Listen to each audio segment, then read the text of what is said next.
MP board के class 12 के सभी विद्यार्थियों देख लीजिए, आपका यहाँ पर इतिहास का पेपर आ चुका है। यही पेपर आपको देख लीजिए 18 मार्च के दिन एमपी बोर्ड में देखने को मिलेगा। ठीक है, यहाँ से देख लीजिए आप।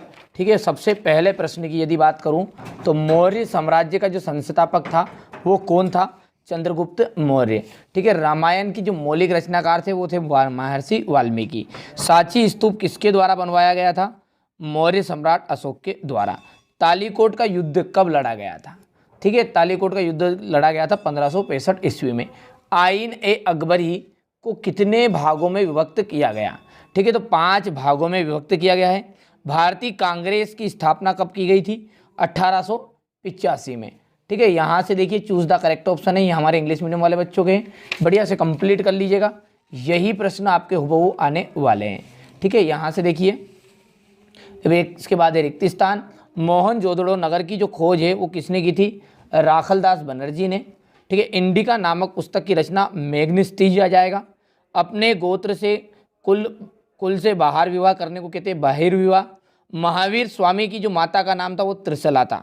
आइन ए अकबरी के पहले भाग अर्थात पहली किताब को मंजिल आबादी नाम दिया गया। जोतजार जो थे अपनी भूमि का काफ़ी बड़ा हिस्सा बटेदार से खेती करवाते थे। ठीक है, भारत के विभाजन के समय जम्मू कश्मीर का जो शासक था वो था महाराजा हरि सिंह। चलिए इसके बाद में अगला है, यहाँ से देख लीजिएगा। ठीक है, इसके बाद है जोड़ी हड़प्पा। हड़प्पा का जाएगा पंजाब प्रांत पाकिस्तान। कौटिल्य का जाएगा अर्थशास्त्र नामक ग्रंथ की रचयिता। अल बिरूनी, ठीक है, अल किताब अल हिंद। अमीर खुसरो की यदि बात करो तो मध्यकालीन महान कवि एवं लेखक। मुगल साम्राज्य का अंतिम शासक बहादुर शाह द्वितीय।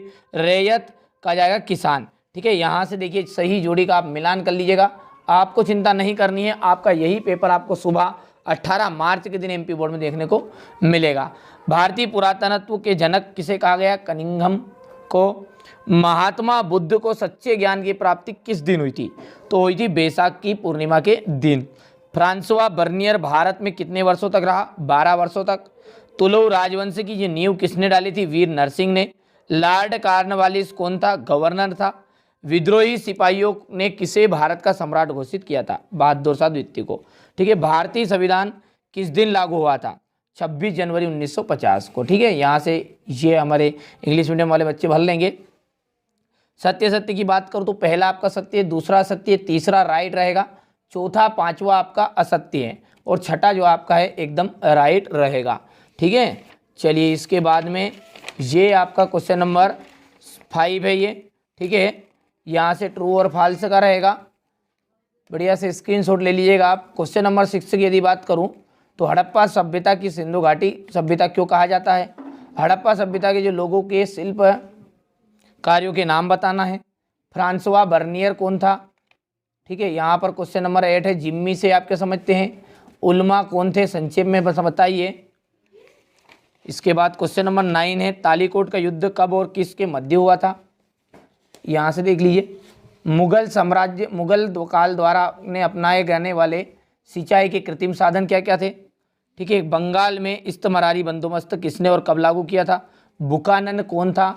अंग्रेजों ने अवध को किस प्रकार हड़प लिया था? ठीक है, 1857 के विद्रोह के राजनीतिक कारण बताने हैं। कैबिनेट मिशन के बारे में आप क्या जानते हैं? ठीक है, इसके बाद में भारतीय राष्ट्रीय आंदोलन। चलिए इसके बाद यहाँ का अथवा प्रश्न है, ये क्वेश्चन नंबर 14 है, संविधान सभा के 6 प्रमुख सदस्यों के नाम बताने हैं।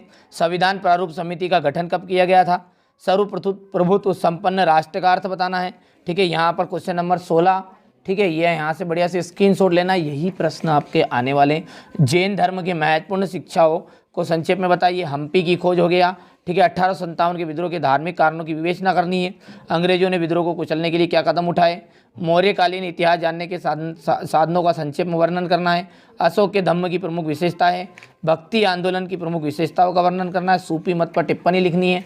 ठीक है, इसके बाद यहाँ से देखिए सविनय अवज्ञा आंदोलनों की मांग को स्पष्ट करना है। भारत छोड़ो आंदोलन के महत्व को स्पष्ट